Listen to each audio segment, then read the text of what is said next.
नमस्कार, आप देख रहे हैं जय न्यूज। मैं हूं आपके साथ प्रियेश पांडे। पंचायत एवं ग्रामीण विकास द्वारा लाख प्रयास किया जाए या कितने भी प्रयोग किए जाएं, लेकिन जमीनी हकीकत कुछ और ही बयां कर रही है। जहां एक तरफ पंचायत एवं ग्रामीण विकास मंत्री, जिनकी एक ईमानदार और निष्ठावान जनप्रतिनिधि की छवि है, जो निरंतर ही ग्रामीण विकास के लिए संकल्पित हैं, लेकिन उनके प्रयासों को पानी फेर रहे हैं स्थानीय पंचायत ग्रामीण विकास के कर्मचारी और जनप्रतिनिधि।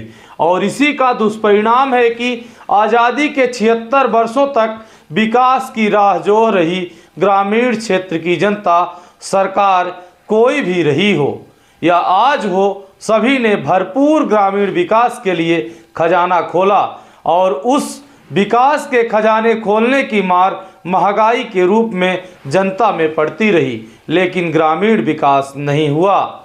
लेकिन ग्रामीण विकास की जिनकी जिम्मेदारी थी, उनका जमकर विकास हुआ और वह साइकिल से फॉर्च्यूनर तक पहुंच गए। और उसमें शामिल फर्जी ट्रेडर्स जो जमीन पर कहीं नहीं हैं, अगर उनको ड्रोन से, टॉर्च से, सर्चलाइट से या अन्य किसी माध्यमों से ढूंढा जाए तो कोई भी ट्रेडर्स जमीन पर नहीं है। लेकिन यह ट्रेडर्स संचालक फर्जी रजिस्ट्रेशन कराकर और 5% फर्जी बिल लेकर 5% फर्जी बिल काट रहे हैं और उस करोड़ों रुपए कमा रहे हैं। यह हाल पूरे प्रदेश का है। लेकिन ताज़ा मामला मऊगंज जिले के नई गढ़ी जनपद पंचायत क्षेत्र से है, जहां लगभग 80% पंचायत का यही हाल है, जहां ट्रेडर्स कहीं भी जमीन पर संचालित नहीं हैं, इनकी कहीं भी दुकानें नहीं हैं, इनका गिट्टी बालू सीमेंट सरिया से कोई लेना देना नहीं है। शायद कुछ तो ऐसे भी हैं कि गिट्टी कितने एमएम की है, लोहा सरिया किस साइज का है, उन्हें यह भी पता नहीं, लेकिन धड़ल्ले से ट्रेडर्स के नाम पर अकूत संपत्ति इकट्ठा कर रहे हैं। सरकार की मंशा है कि पंचायत दर्पण ई ग्राम स्वराज में सारे बिल साफ साफ फीड किए जाएं और पारदर्शी रहें, जिससे गांव की जागरूक जनता इन बिलों को अपने मोबाइल में अपलोड कर डाउनलोड करे और इन बिलों की अच्छी तरह से चेकिंग कर ले।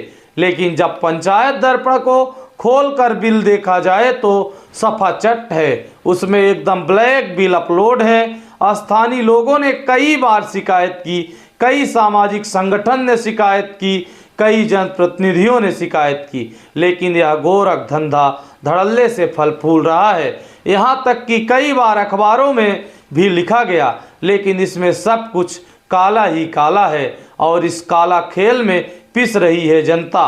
देखना यह होगा कि खबर प्रकाशित होने के बाद क्या जिम्मेदार ट्रेडर्स को, कर्मचारी और जनप्रतिनिधियों पर कार्रवाई होगी, एक बड़ी जांच होगी या नहीं, बहुत बड़ा सवाल है।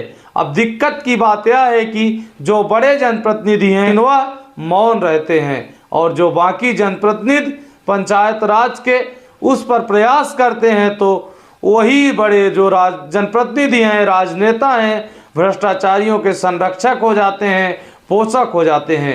कई जांच 2018-2019 से लंबित पड़ी है।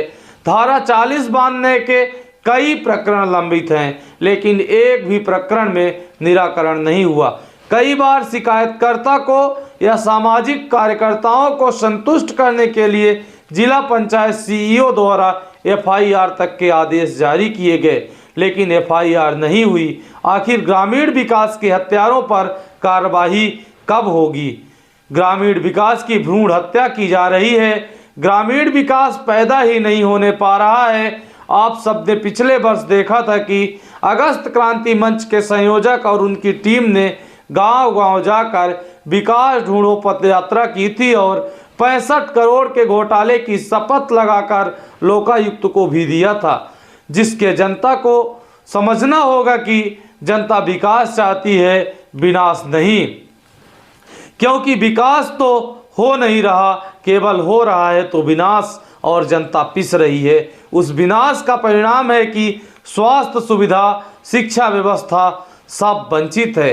नल जल योजनाओं के नाम पर जिस तरह से लूट हुई है वह किसी से छुपा नहीं है। जल जीवन मिशन के नाम पर व्यापक लूट हुई है और जनपद क्षेत्र के कई ग्राम पंचायतों में नल तक नहीं लगे और ठेकेदारों ने अपनी तिजोरी भर ली। वह सब फॉर्चूनर धारी बन गए और ग्रामीण जनता आज भी पिस रही है।